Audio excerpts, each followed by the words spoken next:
ಇದೊಂದು ಐತಿಹಾಸಿಕ ಪ್ರಕರಣದ ನಿರ್ಣಯ ಇವತ್ತು ಹೊರಬಂದಿದೆ.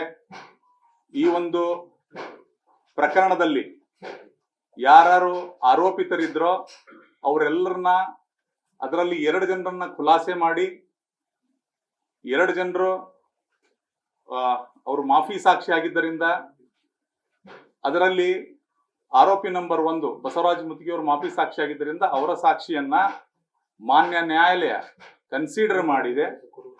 ಅದಲ್ಲದೇನೆ ಈ ಶಿವಾನಂದ ಬಿರಾದರ್ ಅನ್ನುವಂಥವ್ರು ಏನು ಮಾಫಿ ಸಾಕ್ಷಿಯಾಗಿ ಆಮೇಲೆ ಕೋರ್ಟ್ ಅಲ್ಲಿ ಹಾಸ್ಟೆಲ್ ಆಗ್ತಾರೋ ಅದ್ರ ಮೇಲೂ ಕೂಡ ಕ್ರಮಕ್ಕೆ ನ್ಯಾಯಾಲಯ ಆದೇಶ ಮಾಡಿದೆ. ಈಗ ನಾವು ಕೇಳ್ಪಟ್ಟಂಗೆ ಇನ್ನೂ ಕೂಡ ಅದ ಆದೇಶದ ಪ್ರತಿ ಸಿಕ್ಕಿಲ್ಲ. ಅದಲ್ಲದೇನೆ 2 ರಿಂದ 17ರವರೆಗೆ ಏನು ಆರೋಪಿಗಳಿದ್ದರು, 2 ರಿಂದ 17ರವರೆಗೆ ಏನು ಆರೋಪಿಗಳಿದ್ದರು ಅದರಲ್ಲಿ ಪೊಲೀಸ್ ಇನ್ಸ್ಪೆಕ್ಟರ್ ಚನ್ನಕೇಶವ್ ಟಿಂಗ್ರಿಕರನ್ನ ಹೊರತುಪಡಿಸಿ ಎಲ್ಲರಿಗೂ ಜೀವಾವಧಿ ಶಿಕ್ಷೆ ಆಗಿದೆ ಅಂತ ಹೇಳಿ ಈಗ ಮಾನ್ಯ ನ್ಯಾಯಾಲಯ ಆದೇಶ ಮಾಡಿದೆ. ಚನ್ನಕೇಶವ್ ಟಿಂಗ್ರಿಕರ್ ಅವರಿಗೆ 7 ವರ್ಷ ಶಿಕ್ಷೆ ಆಗಿದೆ ಅಂತ ಹೇಳಿ ಗೊತ್ತಾಗಿದೆ ನಮ್ಗೆ. ಸೊ ಇದು ಸ್ವಾಗತಾರ್ಹ. ನಾವು ಮೊದಲಿನಿಂದನೂ ಇದೇ ಬೇಡಿಕೆ ಇಟ್ಟು ಇದು ಸಿಬಿಐ ತನಿಖೆಗೆ ಹೋಗಬೇಕು, ತಪ್ಪಿತಸ್ಥರಿಗೆ ಕಠಿಣ ಶಿಕ್ಷೆ ಆಗಬೇಕು ಮತ್ತು ನ್ಯಾಯಾಲಯದಿಂದ ಪೊಲೀಸ್ ಅಧಿಕಾರಿಗಳನ್ನ ಬಳಕೆ ಮಾಡಿಕೊಂಡು ಯಾವ್ಯಾವ ರಾಜಕಾರಣಿಗಳು ಪೊಲೀಸ್ ಅಧಿಕಾರಿಗಳನ್ನು ಬಳಕೆ ಮಾಡಿಕೊಂಡು ಇಂತಹ ಪ್ರಕರಣಗಳನ್ನು ಹತ್ತಿಕ್ಕುವ ಒಂದು ಪ್ರಯತ್ನ ಮಾಡ್ತಾರೋ, ಮತ್ತು ರಾಜಕಾರಣಿಗಳ ಮಾತು ಕೇಳಿ ಪೊಲೀಸ್ ಅಧಿಕಾರಿಗಳು ತಮ್ಮ ಕರ್ತವ್ಯವನ್ನು ಮರೆತು ಕೆಲಸ ಮಾಡ್ತಾರೋ ಅವರಿಗೆಲ್ಲರಿಗೂ ಒಂದು ಪಾಠ ಆಗಬೇಕು ಅನ್ನುವಂತಹ ಒಂದು ದೃಷ್ಟಿಕೋನದಿಂದ ಈ ಹೋರಾಟವನ್ನು ಆರಂಭ ಮಾಡಿದ್ವಿ. ಇವತ್ತು ಮಾನ್ಯ ನ್ಯಾಯಾಲಯದಲ್ಲಿ ನಾವು ಯೋಗೇಶ್ ಗೌಡರ ಕುಟುಂಬಕ್ಕೆ, ಯೋಗೇಶ್ ಗೌಡರ ಸಾವಿಗೆ ಇವತ್ತು ನ್ಯಾಯ ಸಿಕ್ಕಿದೆ. ಈ ಒಂದು ಆದೇಶದಿಂದ ನನಗೆ ಸಂತೋಷನೂ ಆಗಿಲ್ಲ, ದುಃಖನೂ ಆಗಿಲ್ಲ. ಆದರೆ ಇಂತಹ ಒಂದು ಐತಿಹಾಸಿಕ ಪ್ರಕರಣವನ್ನು ಸಿಬಿಐಗೆ ಕೊಡಿಸುವುದರಲ್ಲಿ ಮುಂಚೂಣಿಯಲ್ಲಿ ನಿಂತು ಹೋರಾಟ ಮಾಡಿದ್ದೇನೆ, ಎಲ್ಲರ ಜೊತೆ ನಿಂತು ಹೋರಾಟ ಮಾಡಿದ್ದೇನೆ ಅನ್ನುವಂತ ಹೆಮ್ಮೆ ನನಗಿದೆ. ಹಾಗಾಗಿ ನಾನು ಹಿಗ್ಗೋದು ಇಲ್ಲ, ಕುಗ್ಗೋದು ಇಲ್ಲ.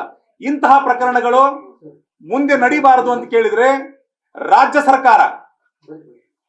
ಸರ್ಕಾರ ಇದು ಕಳೆದ ಬಾರಿ ಇದು ಇವರೇ ಮುಖ್ಯಮಂತ್ರಿಗಳು, ಇವರೇ ಗೃಹ ಮಂತ್ರಿಗಳು, ಮುಖ್ಯಮಂತ್ರಿ ಸಿದ್ದರಾಮಯ್ಯನವರು, ಗೃಹ ಮಂತ್ರಿಗಳಾದಂತ ಪರಮೇಶ್ವರನವರು 2016ರಲ್ಲಿ ಈ ಘಟನೆ ನಡೆದಾಗಿದ್ರು. ಅವರೇ ಮತ್ತೊಮ್ಮೆ ಅವರದೇ ಸರ್ಕಾರ ಬಂದು ಅವರೇ ಮುಖ್ಯಮಂತ್ರಿ, ಗೃಹ ಮಂತ್ರಿ ಆಗಿದ್ದಾರೆ.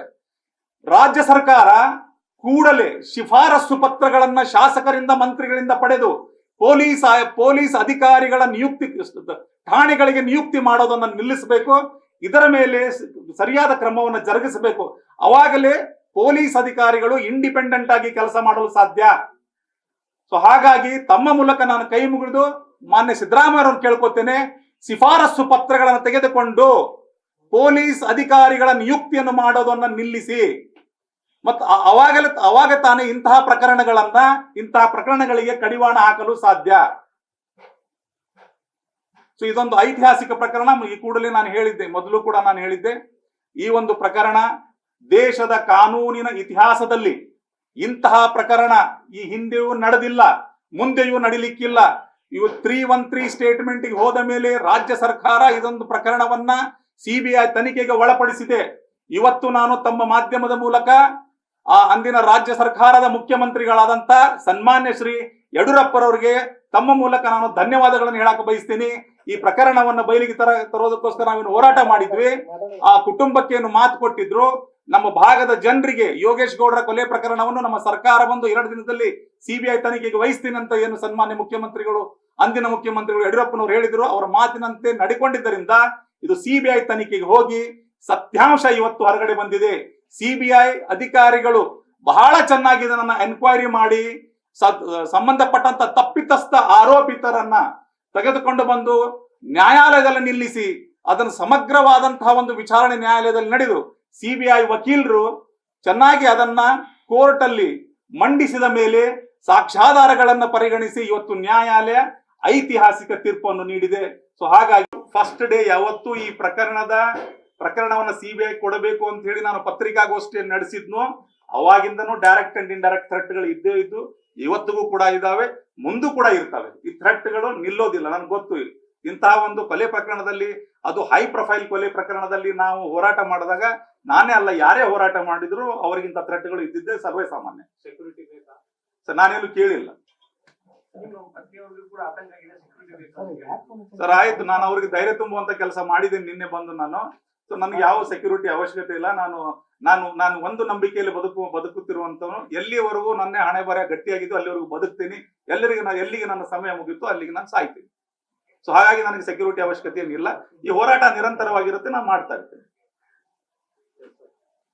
ಹಂತದ ಹೋರಾಟ ಇಲ್ಲಿಗೆ ಮುಗೀತು. ಈಗ ಕಾನೂನಿನ ಹೋರಾಟ. ಅವರು ಅಪೀಲ್ ಹೋಗ್ಬೋದು. ಅಪೀಲ್ ನಲ್ಲಿ ಗುರುನಾಥ ಗೌಡರ ಕುಟುಂಬದ ಪರವಾಗಿ ಮತ್ತೆ ನಾವು ಇಂಪ್ಲೀಡ್ ಆಗ್ಬೇಕಾಗತ್ತೆ. ಸಿಬಿಐದವರು ಅವರ ಒಂದು ಪಕ್ಷವನ್ನಲ್ಲಿ ಇಡ್ತಾರೆ. ಇದು ನಿರಂತರವಾಗಿ ನಡೆದಂತದ್ದು, ಸುಪ್ರೀಂ ಕೋರ್ಟ್ ವರೆಗೂ ನಡೆಯುವಂತದ್ದು. ಇದು ಅದು 2ನೇ ಹಂತದ ಹೋರಾಟ.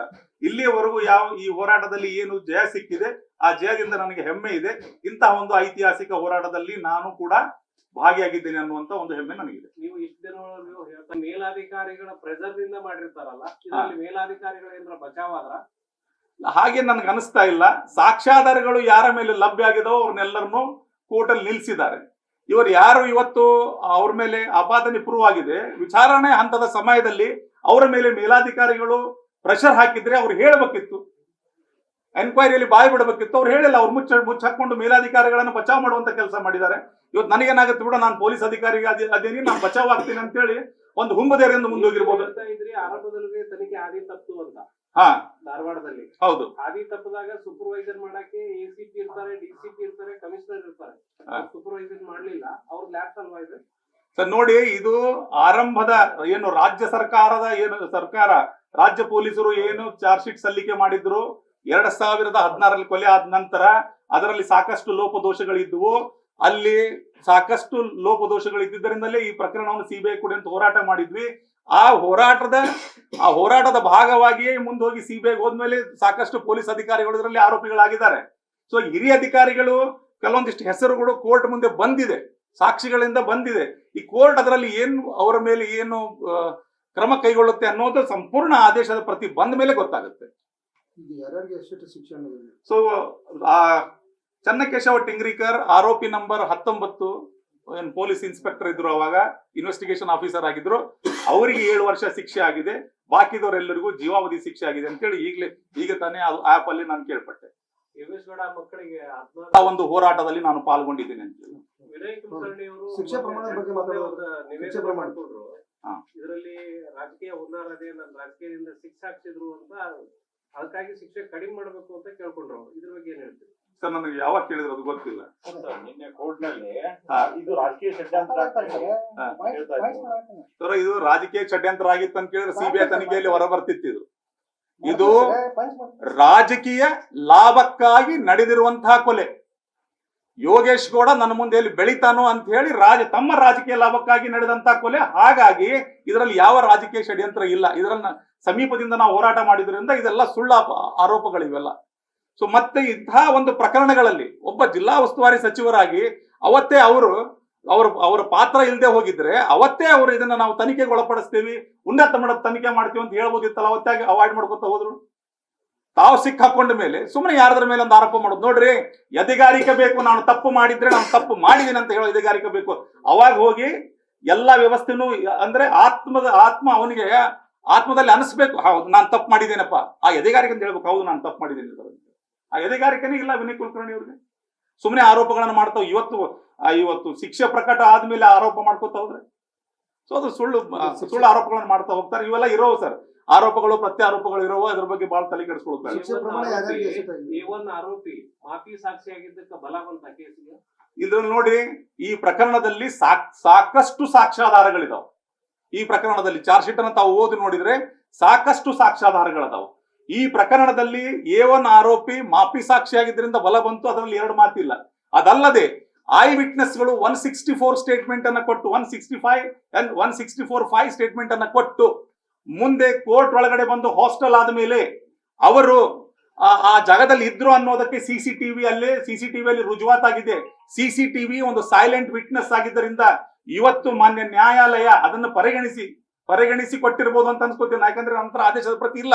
ಪರಿಗಣಿಸಿ ಯಾರ್ಯಾರು ಐ ವಿಟ್ನೆಸ್ಗಳು ಆ ಜಾಗದಲ್ಲಿದ್ದು ನಮ್ಗೆ ಗೊತ್ತಿಲ್ಲ ಅಂತ ಸುಳ್ಳು ಸಾಕ್ಷಿ ಹೇಳಿದ್ದಾರೆ, ಅವ್ರೆಲ್ಲರನ್ನೂ ಕೂಡ ಅವ್ರ ಮೇಲೆ ಫರ್ಜೂರಿ ಕೇಸ್ ಮಾಡಲು ಮಾನ್ಯ ರಿಜಿಸ್ಟ್ರಾರ್ ಅವರಿಗೆ ಇವತ್ತು ನ್ಯಾಯಾಲಯ ಆದೇಶಿಸಿದೆ.